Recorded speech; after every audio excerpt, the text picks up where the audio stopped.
તો નમસ્કાર ગુજરાત, સ્વાગત છે ફરી એકવાર આપનો આજના તાજા નવા હવામાન સમાચારની અંદર। ગુજરાત રાજ્યમાં લાંબા સમયથી વિરામ લીધેલો છે વરસાદે અને હવે ફરીથી કઈ તારીખથી શરૂ થઈ રહ્યો છે નવો રાઉન્ડ, તારીખ સાથે સમય સાથે વાત કરીશ અને એ પણ એકોય ગામના નામ સાથે, જેથી કરીને તમને ખ્યાલ આવે કે તમારા ગામમાં જે વરસાદે વિરામ લીધો છે, જે પોરો ખાધો છે, તે હવે ફરી એકવાર તૈયાર થઈ જજો, કારણ કે ગુજરાત રાજ્યમાં શરૂ થવા જઈ રહ્યો છે ગણતરીની કલાકોમાં ધોધમાર વરસાદનો રાઉન્ડ, જેમાં ફરી એકવાર ગુજરાત રાજ્યમાં તૂટી પડશે કડાકા ભડાકા સાથેના વરસાદો। પરંતુ એના માટે આખી સિસ્ટમ તમારે સમજવી જરૂરી છે, તો તમને ખબર પડશે કે કઈ રીતની સિસ્ટમ ચાલવાની છે આવનારા દિવસોમાં। અને એના વિશે આજના આ વિડીયોમાં હું તમને સરળતાથી દેશી ગુજરાતી ભાષામાં સમજાવી દઈશ, બધું તમારા મગજ સુધી પહોંચી જાય એની જવાબદારી હું લઉં છું, કારણ કે એકો એક માહિતી જે છે તે એકદમ મિત્રો તમને સમજાય એ રીતના સરળ ભાષામાં સમજાવવાનો છું। ગુજરાત રાજ્ય ઉપર હવે જે સિસ્ટમો બનેલી છે એ પણ તમારા મગજમાં એકદમ ફિટ કરી દઈશ કે જેનાથી તમને ખ્યાલ આવે કે આગામી કલાકોમાં ગુજરાત રાજ્યના હવામાનમાં હવે શું મોટી નવાજોની, શું મોટો ફેરબદલો થવાની છે। અને બીજા નંબર ઉપર તારીખ સાથેની માહિતી આપું તો રવિવારનો દિવસ 12 તારીખ, જી હા મિત્રો 12 તારીખ અને રવિવારના દિવસે મોડી રાત્રિથી જે છે તે હવે આ સિસ્ટમો બનતી જોવા મળી રહી છે। અને ત્યાર પછી 13 તારીખથી વાતાવરણ જે છે તે પલટાવાનું છે ને એની પછી આગળના દિવસો કેવા જશે એ પણ આ વિડીયોમાં જે છે તે તમને આગળ જેમ જેમ જોશો એમ એમ બધી માહિતી તમને સમજાતી જશે, કારણ કે આ વિડીયોમાં આપણે ટોટલ 3 થી 4 વસ્તુઓ જાણવાની છે, જેની અંદર પહેલા જે છે તે મિત્રો આજના આ વિડીયોની અંદર આપણે આખી વરસાદની સિસ્ટમ અત્યારે કેવી જોવા મળી રહી છે, શું કહી રહ્યું છે અત્યારે હાલનું હવામાન, સેટેલાઇટ પિક્ચરના માધ્યમથી વાદળો ક્યાં દેખાઈ રહ્યા છે એ જણાવીશું। બીજા નંબરે હું તમને જણાવીશ તો વરસાદ જે છે તે કઈ તારીખે કેટલા વાગે અને કયા કયા ગામમાં આવશે, તો બધી માહિતી જોઈ લો, ગામના નામ સાથે ટાઈમ સાથે જણાવવાનો છું આ વિડીયોમાં। ત્યાર પછી જે છે તે ત્રીજા નંબરે ખૂબ જ મહત્વપૂર્ણ અપડેટ આપણે જાણીશું, એ છે અંબાલાલ પટેલ શું જણાવી રહ્યા છે, કારણ કે હવામાન નિષ્ણાંતની આગાહી પણ જરૂરી છે। નવો જે વરસાદનો બીજો રાઉન્ડ જે શરૂ થવાનો છે, તો બીજા રાઉન્ડ વિશે અંબાલાલ પટેલે તારીખ સાથે નવી અપડેટ આપી દીધી છે એ જાણીશું। અને એના પછી સૌથી મહત્વપૂર્ણ વાત જે ચોથા પાંચમા નંબર ઉપર આપણે જાણવાની છે, અમારી પાસે કેટલાક નકશાઓ સામે આવ્યા છે, વેધર મોડેલોના ડેટાઓ સામે આવ્યા છે, જેને આધારે આપણને ખ્યાલ આવશે કે આગામી દિવસોમાં જે વરસાદનો રાઉન્ડ આવવાનો છે કેટલા ઇંચના કયા કયા ભાગોમાં વરસાદ પડશે, નકશાને આધારે સમજીશું। અને સૌથી છેલ્લે પાંચમા નંબરે 22 નામનું જે નવું વાવાઝોડું અત્યારે હાલ બનેલું છે ચાઇના બોર્ડર પાસે, આ વાવાઝોડાને કારણે ગુજરાતને કેટલી અસર થવાની છે જોઈ લો। વાવાઝોડું લાઈવ તમને અહીંયા દેખાડી દો તો આ 22 નામનું વાવાઝોડું જે બંગાળની ખાડીથી થોડું દૂર જે મિત્રો બનેલું છે, આના કારણે ગુજરાતને કઈ તારીખે કેટલી અસર થશે એ પણ સમજાવીશ। તો ચાલો હવે ટાઈમ નથી બગાડતા, વિડીયોની અંદર આગળ વધીએ એની પહેલા જણાવી દઈએ અમારી આ ચેનલ ઓનલી વેધર શું માહિતી ગુજરાતની ઉપર તમે પહેલી વાર આવ્યા હોય તો ચેનલ હાલ સબસ્ક્રાઇબ કરવાનું ના ભૂલતા। બીજા નંબરે મિત્રો તમને જણાવી દઉં તો ડિસ્ક્લેમર આપવા માંગુ છું કે વિડીયોમાં આગળ જે પણ માહિતી મેળવવાની છે બધી વેધર મોડેલો, ડેટાઓ અને આંકડાઓને આધારે છે, સૂત્રો અનુસાર જે માહિતી આવી રહી છે અમે તમને અહીંયા જણાવી રહ્યા છે, જેની પુષ્ટિ અમે કોઈ પણ પ્રકારે કરતા નથી। તો હવે શરૂ કરીએ, સેટેલાઇટ પિક્ચર તમને લાઈવ દેખાડી આપું તો જોઈ લો, અત્યારે ગુજરાત રાજ્યથી સિસ્ટમો જાણે રૂઠી ગઈ હોય તેવું લાગી રહ્યું છે, કારણ કે ગુજરાતની આસપાસ કે આજુબાજુ અત્યારે હાલ કોઈ મોટી વરસાદી સિસ્ટમ જે છે તે દેખાઈ રહી નથી। અને આનું કારણ પણ સાફ છે મિત્રો, 1 થી 10 તારીખ ગુજરાતમાં જે વરસાદ આવ્યો ત્યાર પછી જે વાવાઝોડા જેવી સિસ્ટમ બની છે બંગાળની ખાડીમાં, તેને કારણે ગુજરાત પાસેથી બધી સિસ્ટમ બંગાળની ખાડી તરફ જતી રહી છે, જેથી ગુજરાતમાં અત્યારે જોશો તો હાલ તમને કોઈ મોટી સિસ્ટમ જે છે તે અત્યારે દેખાશે નહીં।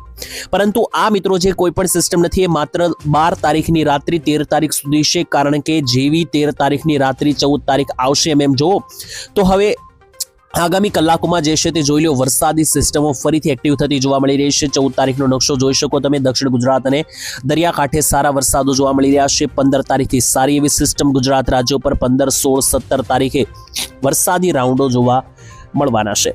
અને અત્યારે હાલ 12 અને 13 તારીખની અપડેટ આપું તો રવિવાર 12 તારીખ, સોમવાર 13 તારીખ, આની અંદર ગુજરાતમાં વરસાદ જે છે તે સિસ્ટમ ભલે ના હોય પરંતુ હજુ પણ કાળા ડિબાંગ વાદળોના ભેજ ગુજરાત રાજ્ય પર બનેલા છે, અને એને કારણે જોવો તો રાત્રિના 12-1 વાગ્યા સુધી અમુક સેન્ટરો ઉપર વાદળો બનેલા છે, તો એ વાદળોને કારણે છૂટા છવાયા વરસાદો અમુક જગ્યાએ જોવા મળી શકે। એ કઈ જગ્યાએ જોવા મળશે અને વાદળો કયા કયા ભાગોમાં છે એ તો હું તમને આ વિડીયોમાં આગળ જણાવીશ। એ કોઈ ગામના નામ સાથે જણાવીશ કે આજની તારીખમાં પણ કઈ જગ્યાએ કેટલો વરસાદ આવશે, પરંતુ એની પહેલા આપણે હવે ફટાફટ અપડેટ લઈ લઈએ, જે વેધર મોડેલો આવી રહ્યા છે તેને આધારે સમજીએ આગામી કલાકોમાં કેવું વાતાવરણ ગુજરાત રાજ્યમાં બનવાનું છે, વરસાદ કઈ જગ્યાએ આવવાનો છે। તો જોઈ લો મિત્રો, લાંબા વિરામ બાદ હવે એક રાહત મળી રહી છે ગુજરાતમાં। 10 તારીખથી ચોમાસાએ વિદાય લીધી છે, વિરામ લીધો છે, વિદાય નથી લીધી। 14 તારીખથી વધુ વાતાવરણમાં સુધારો આવવાને પૂરેપૂરી પ્રબળતા રહેશે.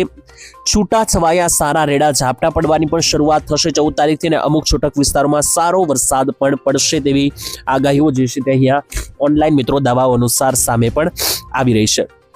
બીજા નંબર પર અહીંયા તમે જોઈ શકો કે ખાસ કરીને ગુજરાત રાજ્યમાં પવન નીકળવાને લઈને એક સૌથી મોટો વેધર ડેટા સામે આવ્યો છે. ECMWF વેધર મોડેલ અનુસાર આજે ગુજરાત રાજ્યમાં ભૂક્કા બચાવનારા પવનો નીકળવાના છે. 40-45 કિલોમીટર પ્રતિ કલાકના પવનો જે છે તે તમને આજે ગુજરાત રાજ્ય પર જોવો તો જોવા મળી રહ્યા છે, જેનાથી આજે તમને સારી એવી કક્ષાના પવનો પણ જોવા મળશે અને તમને સારો એવો અનુભવ ઠંડકનો પણ થશે.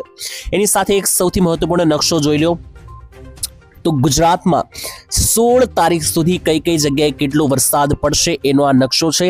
અને આ નકશાનો કમાલ એટલો છે મિત્રો, તમને ના ખબર હોય, પહેલી વાર જોયો હોય તો કહી દઉં. જ્યારે આ નકશો છેલ્લા 10 દિવસ પહેલા જાહેર કરવામાં આવ્યો હતો ત્યારે મિત્રો આ જ વેધર કંપનીનો, આ જ વેધર મોડેલનો ECMWF નો નકશો હતો, જેમાં જણાવ્યું હતું કે 1 થી 10 તારીખમાં ગુજરાતમાં અમુક જગ્યાએ 20 ઇંચ, અમુક જગ્યાએ 25 ઇંચ સુધીના વરસાદ પડશે. અને આ નકશાની આગાહી 100% સાચી સાબિત થઈ હતી, કારણ કે 1 થી 10 તારીખમાં આપણે જોયું 20-20, 25-25 ઇંચના વરસાદ પડ્યા હતા. હવે એ જ વેધર મોડેલ ECMWF તરફથી નવો નકશો જાહેર કરવામાં આવ્યો છે 11 થી 16 તારીખ માટે.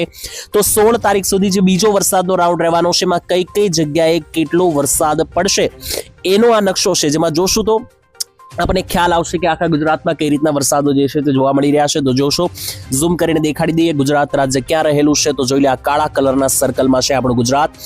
એની અંદર 1.5 થી 2 ઇંચ સુધીના વરસાદની વાત કરીએ તો 1.5 ઇંચ જેટલા વરસાદ દક્ષિણ ગુજરાતમાં જોવા મળી રહ્યા છે, જેમાં વડોદરા, છોટાઉદેપુર, સુરત, નર્મદા, તાપી, ડાંગ, નવસારી, વલસાડ આ બધા ભાગમાં 1.5 થી લઈને 1 ઇંચ સુધીના વરસાદ જોવા મળી રહ્યા છે.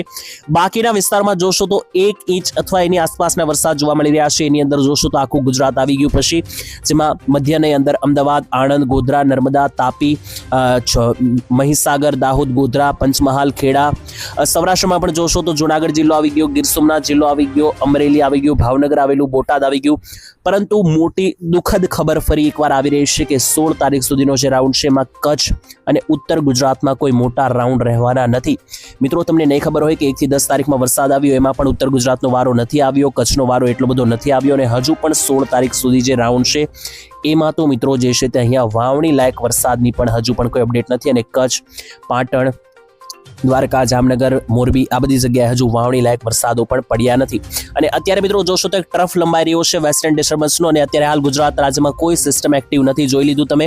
પરંતુ આગામી કલાકોમાં જેમ જેમ બંગાળની ખાડીમાં પ્રેશર બનશે, વાવાઝોડું જેમ જેમ દૂર થશે તેમ ત્યાર પછી અસર શરૂ થશે. હવે વાવાઝોડાની વાત નીકળી ગઈ છે તો જણાવી દઉં મિત્રો, વાવાઝોડું અત્યારે જે બનેલું છે અત્યારે લાઈવ જોઈ શકો મિત્રો તમે. આ જે વાવાઝોડું છે આને નામ પણ આપી દેવામાં આવ્યું છે બાવી નામનું. આ નવું વાવાઝોડું છે મિત્રો. આ બાવી નામનું જે વાવાઝોડું છે એની અંદર શું અપડેટ છે મિત્રો તમને મારે જણાવી છે. તો આ જે બાવી વાવાઝોડું છે ને મિત્રો, એ ચાઇના બોર્ડરે છે, અને આના વિશે ઓનલાઈન સોશિયલ મીડિયામાં અત્યારે ઘણી જગ્યાએ ડર બનાવવામાં આવી રહ્યો છે. તમે જોયું હશે, વાવાઝોડું છે, ખતરો છે, એવું બધું. ટેન્શન લેતા નહીં મિત્રો. આ બાવી વાવાઝોડું ભારતને કોઈ રીતે અસર નથી કરવાનું, એટલે નુકસાન નથી પહોંચાડવાનું, કારણ કે ભારતથી ઓલમોસ્ટ 5-6 હજાર કિલોમીટર દૂર છે, ગુજરાતથી પણ ઘણું દૂર છે. એટલે આજે બાવી વાવાઝોડું છે ચાઇનામાં જઈને જોશો તો સોમવાર સુધીમાં સમાઈ જતું જોવા મળી રહ્યું છે. અને એક વખત જુઓ, જેવું આ વાવાઝોડું અહીંયાથી દૂર થાય એટલે 13 તારીખની રાત્રિથી જ બંગાળની ખાડીમાં કરંટ બનવાની શરૂઆત થઈ રહી છે. નવી સિસ્ટમ LPS સિસ્ટમ બનવાની શરૂઆત થઈ રહી છે, અને જેવી બંગાળની ખાડીમાં LPS સિસ્ટમ બનશે એટલે ગુજરાત રાજ્ય પર તેની અસરના ભાગરૂપે વરસાદના રાઉન્ડોની અસરો શરૂ થઈ જશે. એટલે ગુજરાતમાં 13 તારીખની રાત્રિથી ધીમા ધીમા વરસાદ અને 14 તારીખથી સારા એવા વરસાદની શરૂઆત થશે. પછી 15-16 આ મધ્યમ લેવલના રાઉન્ડ રહેવાના છે. છતાં પણ મિત્રો તમને એક વાત સમજાવી દઉં કે મિત્રો, આ પણ જે નવા રાઉન્ડ જે રહેવાના છે ને, એનાથી કોઈ મોટા વરસાદની આશા ના રાખતા, કારણ કે આજે હવે આ જે રાઉન્ડ આવવાનો છે બીજો રાઉન્ડ, એ તમને વધુમાં વધુ 5-6 ઇંચનો વરસાદ આપી શકે, અને એ પણ અમુક જ ભાગોમાં. બાકી નોર્મલ જ વરસાદ રહેશે 1 થી 2 ઇંચ સુધીના. 1 થી 10 તારીખમાં જે વરસાદ પડ્યો એવો વરસાદ તમારે જોતો હોય તો ત્રીજા રાઉન્ડની રાહ જોવી પડશે. ત્રીજો રાઉન્ડ 25 થી 30 તારીખ વચ્ચે રહેવાનો છે. એના વિશે પણ જ્યારે સમય નજીક આવશે ત્યારે હું તમને રેગ્યુલર અપડેટ આપતો રહીશ. બાકી આજના વરસાદની અપડેટ આપું કે આજે કઈ કઈ જગ્યાએ વરસાદ પડી શકે. મેં તમને કોઈ ગામના નામ સાથે કહ્યું હતું. તો સૌથી પહેલા તો જે દક્ષિણ ગુજરાતનો ખૂણો છે, જ્યાં સુરત, નવસારી, વલસાડ, વાપી, ડાંગ આવેલું છે, આ ખૂણામાં છૂટાછવાયા રેડા ઝાપટાની આગાહી છે.